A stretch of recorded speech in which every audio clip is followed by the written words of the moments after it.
నమస్తే, this is Sourya. Welcome to our channel. ఈ రోజు మనతో పాటు సీనియర్ పొలిటికల్ అనలిస్ట్ కృష్ణకుమారి గారు ఉన్నారు. వారితో మాట్లాడారు. నమస్తే మ్యామ్. మ్యామ్, సైబర్ క్రైమ్ ఇది అంటే మనం చూస్తూ ఉన్నాం. చిన్నవాళ్ళు పెద్దవాళ్ళు అట్లా ఏం లేదు. అసలు వాళ్ళకి ఒక అకౌంట్ హ్యాక్ చేయాలనుకుంటే వాళ్ళకి అది బెనిఫిట్ అనుకుంటే దాన్ని హ్యాక్ చేసేస్తారు సునాయాసంగా. సో ఇది అంటే అసలు ఎక్కడా కూడా దీనికి కంట్రోల్ పడట్లేదు. తాజాగా తీసుకుంటే అసలు జేడి లక్ష్మీనారాయణ గారు అంటే జనరల్ గా ఆ, ఆయనకు ఒక రెస్పెక్ట్, చాలా తెలివైన వ్యక్తి అని, అలాగే కొన్ని ఉపన్యాసాలు ఇస్తూ ఉంటారు, చాలా బోధనలు చేస్తూ ఉంటారు, అంటే ఎడ్యుకేట్ చేస్తూ ఉంటారు, ఇట్లాంటివన్నీ. ఆయన సతీమణి గారు ఆ సైబర్ క్రైమ్ దానిలో ఉచ్చులో పడి దాదాపు 2.5 కోట్ల పైగానే లాస్ అయ్యారు అని చెప్పేసి విన్నాం. సో అంత తెలివి తక్కువగా అసలు ఏ రకంగా ఆవిడ ఉచ్చులో పడ్డారు, ఏం జరిగింది అసలు? ఇప్పుడు ఆవిడకి ఒక మెసేజ్ వచ్చింది. ఉమ్, వాళ్ళు సైబర్ క్రైమ్ వాళ్ళు దొంగలని ఆవిడకి తెలియదు. సరే, వాళ్ళతో మాట్లాడడం మొదలెట్టింది. ఉమ్, వాళ్ళు చెప్పింది ఏంటి అంటే, మీరు షేర్ మార్కెట్లో డబ్బులు పెట్టండి, మీరు రూపాయి పెడితే 500 రూపాయలు వస్తాయి, ఇలా చెప్పారు. చెప్పి మీ తరఫున మేము షేర్స్ బిజినెస్ చేస్తాము, ఉమ్, లాభాలు మీకు ఇస్తాము, మేము పర్సంటేజే తీసుకుంటాము, లాభం అంతా మీకే అని చెప్పారు. ఎంత లాభం వస్తే మాకు అంత పర్సంటేజ్ వస్తుందని చెప్పారు. ఉమ్, మీకు వచ్చే దాంట్లో మాకు ఇచ్చేది ఎంత అండి, ఇట్లాంటి కథలు అన్నీ చెప్పారు. ఉమ్, చెప్పి అసలు పలు దఫాలుగా వాళ్ళతోటి ఆమె కరెస్పాండెన్స్ చేసింది. ఉమ్, అసలు మీరెవరు ఏంటి అంటే, ఆ, ఒక పేరు మోసిన స్టాక్ బ్రోకింగ్ ఆఫీసు లో మేము పనిచేస్తున్నాము అని చెప్పి ఉమ్, ఆవిడకి వాళ్ళకి ఇక ఉన్న అండర్స్టాండింగ్ సంబంధించిన అగ్రిమెంట్ పేపర్లతో సహా చూపించారు ఈవిడికి, ఉమ్, స్టాంపులు వేసి. కానీ స్టాంపులు ఎవరైనా వేసుకోవచ్చు, స్టాంపులు తయారు చేసుకోవచ్చు, స్టాంపులు వేసి గుద్దేసేయచ్చు అనే సంగతి ఆమెకు తెలియలేదు అంటే, ఆ, అది ఒక అధికారిక వెబ్సైట్ అన్నట్లు చూపించారు అంటే, అఫ్ కోర్స్ వాళ్ళు తెలివైన వాళ్ళే, నేను కాదనట్లా. కానీ మన తెలివి ఏం గడ్డి తింది అనేది ఆలోచించుకోవాలి. ఉమ్, ఇప్పుడు ఎవరైనా ఒక తెలియని వ్యక్తుల దగ్గర నుంచి మెసేజ్లు వస్తే వాటికి రెస్పాండ్ కాకండి అని చెప్పి రోజు పోలీసు డిపార్ట్మెంట్ చెప్తా ఉంది. అసలు ఇంట్లో ఆయన పెద్ద అధికారి కదా, రిటైర్డ్. ఆయనకి చెప్పలేదు కదా, పుట్టి మొత్తం మునిగిన తర్వాత చెప్పింది ఆవిడకి, ఆయనకి. సరే, వీళ్ళు ఏం చేశారు, వాళ్ళకి సంబంధించిన అన్ని డీటెయిల్స్ అన్ని ఇచ్చారు ఆవిడకి. ఆవిడ సంతృప్తి చెంది డబ్బులు పెట్టడం మొదలైంది. ఈమె పెట్టిన షేర్లు, ఈమె పేరు మీద కొన్నాము అని క్రియేట్ చేసిన షేర్స్ అన్నిటిని చూసుకుంది ఈవిడ. దానిలో లాభాలు వస్తున్నాయి, అది కూడా చూసుకుంది. ఈమె ఎప్పుడు హస్బెండ్కి చెప్పింది అంటే, నాకు విత్డ్రా చేసుకునే ఆప్షన్ చూపించట్లేదు, ఆప్షన్ చూపించండి అని వెళ్ళి అడిగింది ఆయన. అడిగితే అయ్య బాబాయ్ కొంప ముంచేసావు కదే అని చెప్పి ఓ గావు కేకలాంటి కాదు, అంత అవసరం ఏముంటది మేడం. అంటే పైగా ఈవిడ రీజన్ ఎందుకు పైగా ఈవిడ ఉన్న డబ్బులన్నీ పెట్టేగా వాళ్ళు ఇంకా పెట్టమంటే లాభాలు వస్తాయనే నమ్మకంతో బంగారం తాకట్టు పెట్టి కూడా పెట్టింది. ఇప్పుడు ఇదంతా చూస్తే ఏమనిపిస్తుంది అంటే, నువ్వు ఒక ఐపీఎస్ రిటైర్డ్ అధికారి, అసలు ఆయన ఏదో అంటారు చూడండి, సప్త సముద్రాలు ఇది ఇంటర్కి మళ్ళీ పిల్ల కాలంలో పడి చనిపోయినట్టు అయింది ఆయన పరిస్థితి. అదే అసలు షాక్ అయ్యాం అది వినంగా. అది షాక్ ఎంపీలో ఏదో అవుతూ ఉంటారంటే పోనీ వాళ్ళు చదువుకోలేదులే అనుకోవచ్చు, కొంత తక్కువ ఉండొచ్చు నాలెడ్జ్ అనుకుంటాం. బట్ వీళ్ళు టెక్నికల్ గా ఇంట్లో మాట్లాడుకుంటూ ఉంటారు కదా. ఇంకొకటి అవేర్నెస్ ప్రోగ్రామ్స్ లో అటెండ్ అవుతూ ఉంటారు, అంత కొంత నాలెడ్జ్ ఉంటది. ఆయనకి తెలిస్తే జరిగేది కాదు. ఆయన దాకా డిస్కస్ చేస్తుంటారు ఇలాంటి చేసినా. ఇప్పుడు ఇది ఎలా ఉందంటే, గ్రీడ్, ఇది 100% ఆవిడది గ్రీడ్. 500% లాభాలు వస్తాయంటే అసలు గ్రీడ్, అంతకంటే ఏమీ లేదు. పెట్టింది డబ్బులు విత్డ్రా. గ్రీడ్ ఉందంటే అనుకో. సైబర్ క్రైమ్ ఎంత వేళ్ళూను పోయిందో దీన్ని బట్టి అర్థం చేసుకోండి. ఈ మాదిరి చదువుకున్న వాళ్ళు, ఇంత లైఫ్ లీడ్ చేసిన వాళ్ళనే మాయ చేయగలిగింది సైబర్ క్రైమ్ అంటే, ఇక మామూలు వాళ్ళ పరిస్థితి ఏంటి చెప్పండి. ఇక అందుకే ఎవరి కాళ్ళు కన్నంలో తేలుగుట్టిన దొంగోడు మాదిరి అసలు ఎక్కడ చెప్పుకోని కేసులు ఎక్కువ ఉన్నాయి చెప్పిన కేసుల కంటే కూడా. రిపోర్ట్ అయ్యే, ఇప్పుడు ఈ మధ్య పోలీస్ డిపార్ట్మెంట్ వాళ్ళు, సైబర్ క్రైమ్ వాళ్ళు, సైబర్ క్రైమ్ తగ్గింది అని చెప్పి ఒక స్టేట్మెంట్ ఇచ్చారు. సైబర్ క్రైమ్ తగ్గటం కాదు, బయటికి రాలేకపోతున్నారు. బయటికి రావట్లేదు. ఇప్పుడు నిజంగానే మరి ఇప్పుడు జేడి ఆయన బయటికి రాగలుగుతారా? ఇప్పుడు గబుక్కుని ఇప్పుడు మనమే అనుకున్నాం చాలా మంది పబ్లిక్ ఆయన కేసు పెట్టారు, ఆయన పెట్టారు, అదే అంటున్నాను. ఇప్పుడు గబుక్కున డబ్బులు వెనక్కి వస్తాయి రాదన్నది వేరే విషయం. ఇది క్వశ్చన్ ఏమొస్తుందంటే, ఇంత తెలివైన వాళ్ళు, మీరు కూడా ఎలా మోసపోయారు, మీకెందుకు అంత అత్యాశ కాకపోతే ఏంటి అది అన్న క్వశ్చన్ వస్తుంది. మరి ఇప్పుడు ఆవిడ చేసిన అదే నిర్వాహకం troll అది, చేస్తూ ఉన్నారు. ఆవిడ చేసిన నిర్వాహకం అది. అదే గ్రీడు.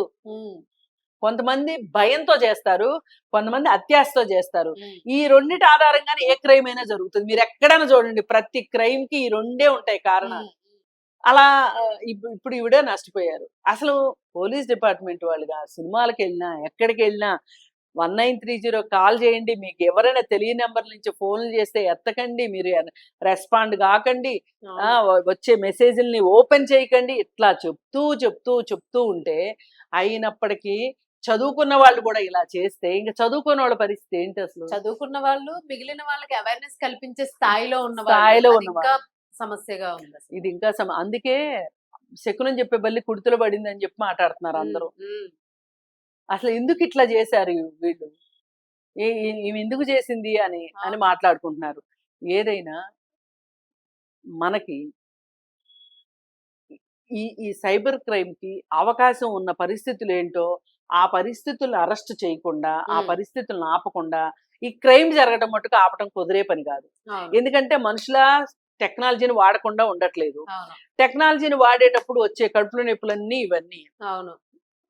ఇవి సగం సగం నాలెడ్జ్ తోని కదా ఇవన్నీ సగం చేసేది. సగం నాలెడ్జ్ తోటి. అవును, అసలు మనకి అసలు ఎలా అయిపోయిందంటే, టెక్నాలజీ మన లైఫ్ లో ఎలా అయిపోయిందంటే, బ్యాంక్ వెళ్ళే పని లేదు, షాప్కి వెళ్ళే పని లేదు, అవును. ఆ ఆ, ఏ, రకరకాలు అసలు ఇంట్లో కూర్చుంటే అది మొత్తం మీకు 5 నిమిషాల్లో మీ ఇంటికి వచ్చేస్తాయి అని చెప్తున్నారు. ఈ ఇంటికి రావటం అనేది, అసలు నువ్వు ఇంట్లోంచి బయటికి వెళ్ళక్కర్లేదు అనడమే చాలా పెద్ద దుర్మార్గం అది. అవును, అసలు బయటికి వెళ్ళకుండా ఎట్లా అండి?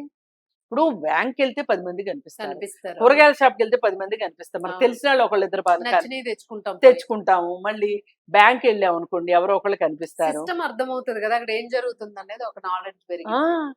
అలాంటిది అసలు మనుషులు ఐసోలేట్ అయిపోయి ఎవరికి వాళ్ళకి వాళ్ళ చుట్టూ గోడలు కట్టేసుకుని, అవును, వీలైతే గదులు కట్టేసుకుని గదుల్లో కూర్చొని, అవును. ఆ ఇప్పుడు అసలు చాలా ఆశ్చర్యం వేస్తుంది madam. Deposit form, withdraw form fill చేయలేకపోతున్నారు చదువుకున్న వాళ్ళు, పీజీలు చేసిన వాళ్ళు బ్యాంకుకి వచ్చేటప్పటికి.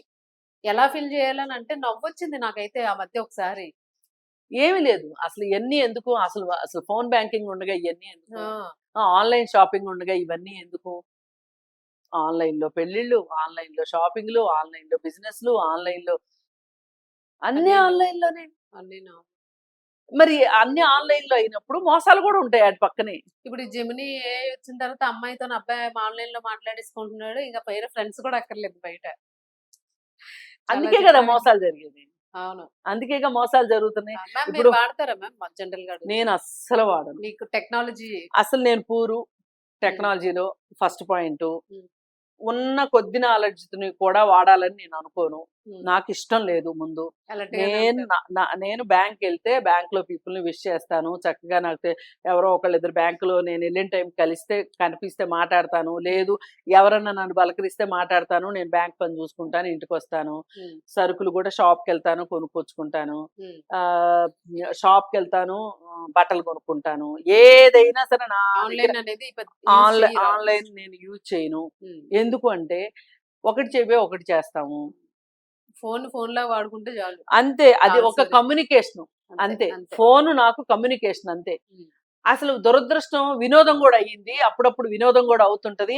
అప్పుడు బాగా ఇది మనం దీనికి ఎడిక్ట్ అయిపోతున్నాము, వినోదం అయిపోయింది మనకి, ఇది ఎంటర్టైన్మెంట్ అయిపోయింది అనిపించినప్పుడు గట్టిగా గిల్లేసుకుని పక్కన పెట్టేయటమే. మనకు ఫోన్ ఏంటి? ఇప్పుడు నాకు శౌర్య ఫోన్ చేసింది, నేను శౌర్యకి ఫోన్ చేస్తాను, అంతవరకే చూడాలి. అది ఫోన్ అంతే. కాకుండా అన్ని అయ్యేసరికి ఇన్ని అనర్థాలు వచ్చినాయి. అందుకని ఈ ఫ్రాడ్లు వీటి నుంచి తప్పించుకోవాలి అంటే టెక్నాలజీని వాడకండి. వాడినప్పుడు తప్పులు దొరికితే గనక ఇమ్మీడియట్ గా మీరు మోసపోయామని గ్రహించిన మరుక్షణం మీరు 1930 కాల్ చేయండి. 1930 ఇది టోల్ ఫ్రీ నంబరు. ఇక నుంచి మీరు ఇంట్లో ఉండి కూడా కంప్లైంట్ చేయొచ్చు. ఇప్పుడు డిజిటల్ అరెస్ట్లని లేకపోతే అవని ఇవని చాలా అసలు మీడియా కూడా చాలా పని చేయాలేమో ఈ విషయంలో, Awareness చాలా ఇవ్వాల్సిన అవేర్నెస్ అవసరం ఉంది. ఇవ్వాలేమో అనిపిస్తుంది. అవును. అందుకే నేను ఎప్పుడైనా సరే ఏదైనా అవకాశం వచ్చిన ప్రతిసారి నేను ఈ టోల్ ఫ్రీ నెంబర్లు చెప్తా ఉంటా. అవును. ఎందుకంటే ఎప్పుడో ఒకసారి బుర్రలోకి వెళ్ళింది అనుకోండి, ఉంటది అట్లా. అవును. రాసుకోండి ఎక్కడన్నా కాకపోతే. అవును. ఇప్పుడు 100 గుర్తుపెట్టుకో. అవును. 100 అనేది ఉంది. మనకేదన్నా ఇబ్బంది అయింది. ఎమర్జెన్సీకి. 101 ఉంది. ఏదైనా ఇబ్బంది అయింది. అవును. అలాగే 108, ఉమ్. 181, ఉమ్. హ్మ్. ఇవి ప్రతి ఇంట్లోని ఒక నోట్ చేసి పెట్టేసుకుంటే పెట్టుకోవాలి. స్టిక్కింగ్. ఇప్పుడు 1098 ఉంది. అవును. చైల్డ్ వెల్ఫేర్ అవును. నంబరు. అవును. అలా మనకి ఉండాలి.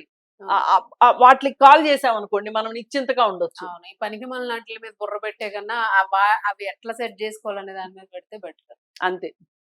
మీరు ఇచ్చే సజెషన్ అయితే. నేనిచ్చే సజెషన్ అదే. ఇక వాళ్ళకి డబ్బులున్నాయి ఒకటి. రెండోది వాళ్ళకి పరపతుంది.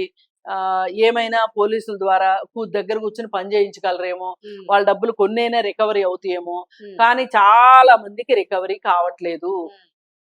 ఇప్పుడు అసలు సైబర్ క్రైమ్ గురించి మనం కంప్లైంట్ చేస్తే గూడా ఎవరి మీద కంప్లైంట్ చేస్తామో వాడి ఐడీలు మార్చేసుకొని ఇంకేటో వెళ్ళిపోతున్నాడు. అవునవును. అసలు ఈ దీంట్లో అయితే అసలు ఈ ప్లాట్‌ఫార్మ్‌లో నేను బోలెడు డబ్బులు సంపాదించేసాను అని కొంతమంది ఫేకుల చేత ఆళ్ళు చేయిస్తున్నారు. మెసేజ్‌లు గూడా పెట్టిచ్చారంట. అవును. అవి చూసి ఈవిడ నమ్మేసేసింది. లేదులేండి. మరి ఇక్కడ క్లియర్‌గా అర్థమవుతున్నది ఏంటంటే, అంత స్థాయిలో ఉన్నా గూడా, ఆ గ్రీడ్ మీరన్నట్టు ఆ అత్యాస అనేది అది పనిచేసిందక్కడ. అంతే. మనిషికి ఎప్పుడైనా అది ఈ చాలా. ఈ 2 వదులుకుంటే ఫియర్ అండ్ గ్రీడ్ వదులుకుంటే భయము, అత్యాస ఈ 2 లేకపోతే మనిషి జీవితం చాలా బావుంటది. హ్మ్. పైగా ఒకటి గుర్తుపెట్టుకోవాల్సిందేంటంటే అన్ని దుఃఖాలకి హేతువు కోరికే అని బుద్ధుడు చెప్పాడు. అవును. మూల కారణం. అందుకని వాటిని మొత్తం చంపేసుకొని సన్యాసుల్లాగా ఉండమని చెప్పట్లేదు గానీ, అతిగా ఏది ఉండకూడదు. కోరికలే గుర్రాలైతే మట్టుకు ఉండకూడదు. అవును. అవును. ద ఒక పరిమితిలో ఉంటే గనక హ్మ్. మనకిట్లాంటివి జరగవు. రైట్. Thank you.